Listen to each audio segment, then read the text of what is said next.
है हमारे C2 channel में। तो आज हम लोग बात करेंगे पार्ट 1 के 100 नंबर के हिंदी का। हिंदी जो कि आपको 100 नंबर का पूछा जाता है, अर्थात जो लोग 100 नंबर का रखे वो इस वीडियो को ज़रूर देखें। साथ ही आप अगर हमारे चैनल पर नए हैं तो चैनल को सब्सक्राइब करें। हमारे चैनल पे आपको 10वीं और इंटर सभी विषयों की तैयारी कराई जाती है। इसके साथ ही जो लोग पार्ट 1, 2, 3 किसी भी आप यूनिवर्सिटी से एग्ज़ाम दे रहे हैं तो आप हमारे चैनल को सब्सक्राइब करें। वहाँ से आपको प्रत्येक दिन कुछ ना कुछ वीडियो देखने को मिल जाएंगे, साथ ही आपकी तैयारी भी अच्छी होगी। तो चलिए आगे बढ़ते हैं। जैसा कि जानते हैं आप लोगों के लिए हिंदी का प्रश्न 50 प्रश्न लेकर आया हूँ।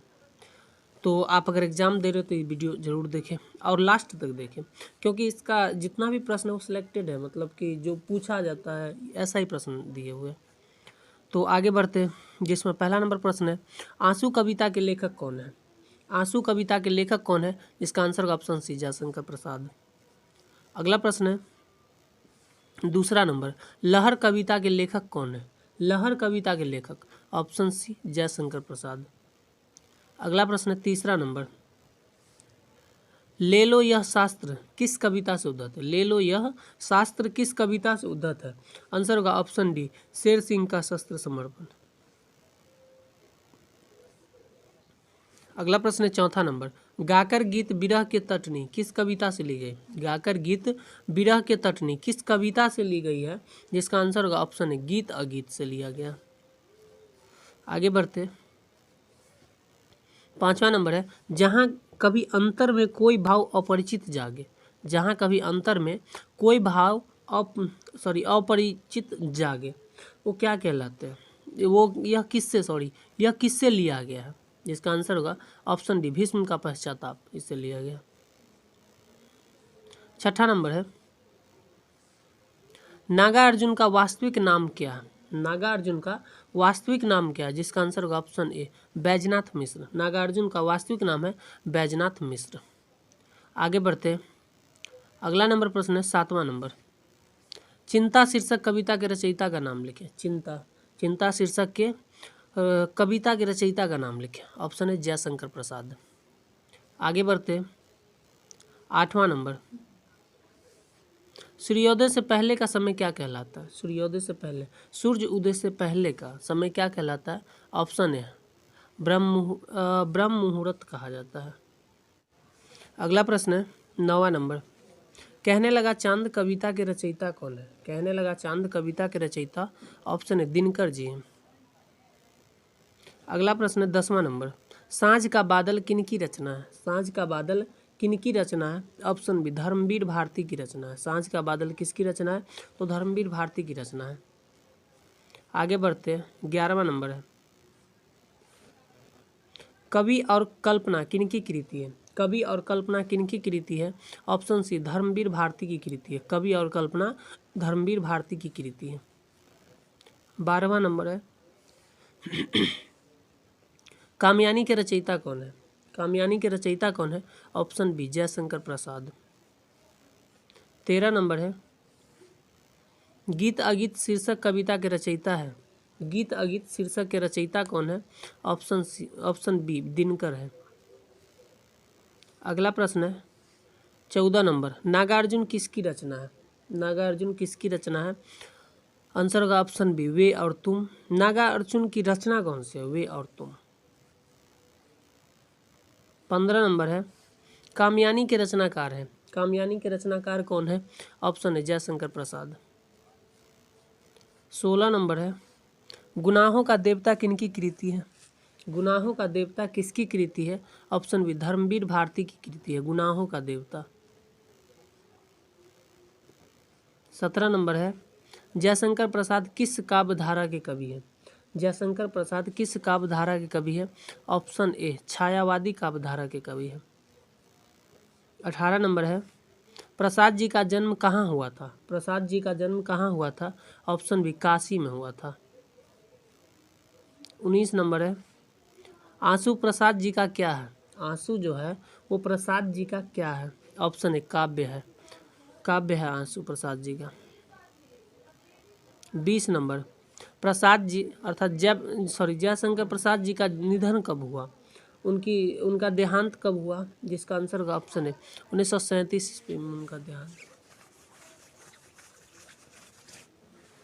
21 नंबर है, जयशंकर प्रसाद का जन्म हुआ था, जयशंकर प्रसाद का जन्म कब हुआ था, आंसर होगा ऑप्शन डी 1889 को।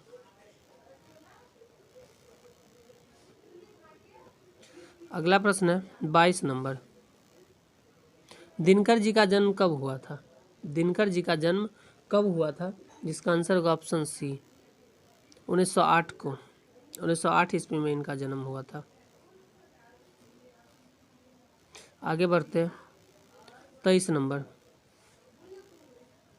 दिनकर जी का जन्म कहाँ हुआ था, दिनकर जी का जन्म कहाँ हुआ था, जिसका आंसर होगा ऑप्शन बी बिहार, बिहार के सिमरिया में हुआ था दिनकर जी का जन्म। अगला प्रश्न है 24 नंबर, हुकार का प्रकाशन सर्वप्रथम कब हुआ था, हुकार का प्रकाशन सबसे पहले कब हुआ था, ऑप्शन सी 1938 में हुआ था। 25 नंबर, किस कवि का असली नाम बैजनाथ मिश्र था, किस कवि का असली नाम बैजनाथ मिश्र था, ऑप्शन बी नागार्जुन का असली नाम बैजनाथ मिश्र था। 26 नंबर है, नागार्जुन का जन्म कब हुआ था, नागार्जुन का जन्म कब हुआ था, ऑप्शन डी 1911 में हुआ था, नागार्जुन का जन्म 1911 में हुआ था। अगला प्रश्न 27 नंबर, वे और तुम शीर्षक कविता के कवि कौन है, वे और तुम शीर्षक कविता के कवि कौन है, ऑप्शन सी नागार्जुन है। 28 नंबर, नागार्जुन कैसे कवि है, नागार्जुन कैसे कवि है, ऑप्शन डी इनमें से सभी, अर्थात प्रगतिवादी, प्रयोगवादी, अध्ययनवादी, सभी होगा। 29 नंबर, नागार्जुन घर छोड़कर कब निकल गए थे, नागार्जुन घर छोड़कर कब निकल गए थे, ऑप्शन सी 1934 में घर छोड़कर निकल गए थे। 30 नंबर है, धर्मवीर भारती का जन्म कब हुआ था, धर्मवीर भारती का जन्म कब हुआ था, ऑप्शन डी 1926 में हुआ था। 31 नंबर है, ठंडा लोहा शीर्षक काव्य संग्रह के रचनाकार कौन है, ठंडा लोहा काव्य शीर्षक के रचनाकार कौन है, आंसर होगा ऑप्शन ए धर्मवीर भारती। अगला प्रश्न है 32 नंबर, भाषा के शब्द रूप का ज्ञान किससे होता है, भाषा के शब्द रूप का ज्ञान किससे होता है, ऑप्शन बी व्याकरण से होता है, भाषा के शब्द रूप ज्ञान किससे होता है, व्याकरण से होता है। अगला प्रश्न है 33 नंबर, भारत की प्राचीन भाषा क्या है, भारत की प्राचीन पुराना भाषा क्या है, ऑप्शन सी संस्कृत है, भारत की प्राचीन भाषा संस्कृत है। आगे बढ़ते हैं, अगला प्रश्न है 34 नंबर,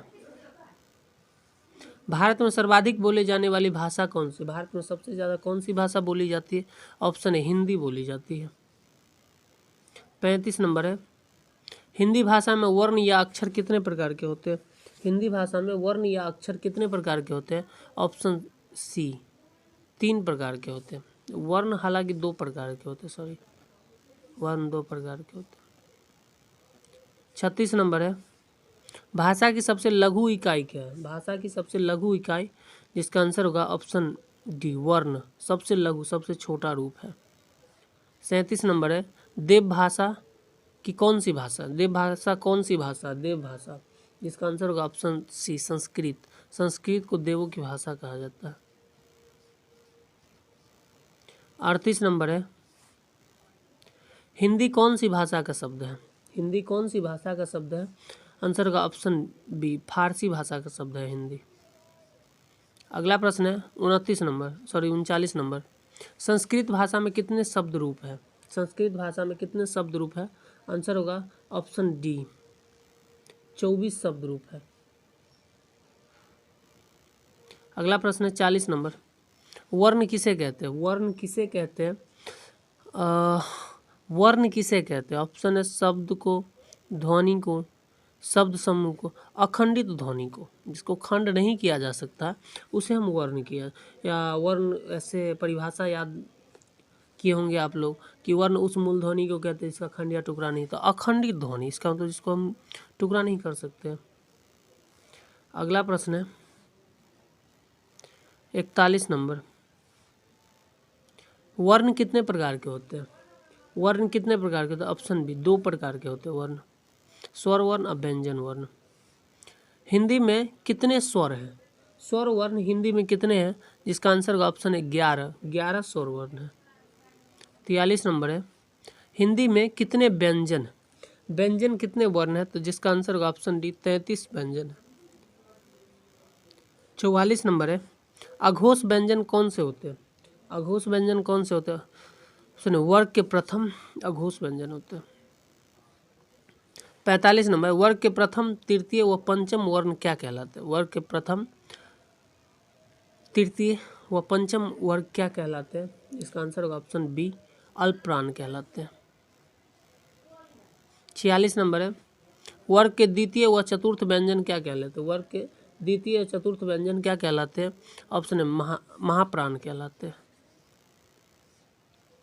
47 नंबर है, प वर्ण का उच्चारण स्थान कौन सा है? प वर्ण का उच्चारण स्थान कौन सा है? ऑप्शन डी ओष्ठ। अगला प्रश्न है 48 नंबर, वस्तुओं के नाम बताने वाले शब्द को क्या कहा जाता है? वस्तुओं के नाम बताने वाले शब्द को संज्ञा कहा जाता है। 49 नंबर, संज्ञा के स्थान पर प्रयुक्त होने वाले शब्द को क्या कहते हैं? संज्ञा के स्थान प्रयुक्त होने वाले शब्द को सर्वनाम कहते हैं। 50 नंबर है, लास्ट है, कंठ से उच्चारित होने वाले वर्ण को क्या कहते हैं? कंठ से जो उच्चारित होता है उसे कवर्ग कहते हैं। आप इसे बोलकर भी ट्राई कर। यह था आपका 50 प्रश्न। आपको वीडियो अच्छा लगा हो तो वीडियो को लाइक करें और शेयर करें। वीडियो देखने के लिए आपका बहुत धन्यवाद।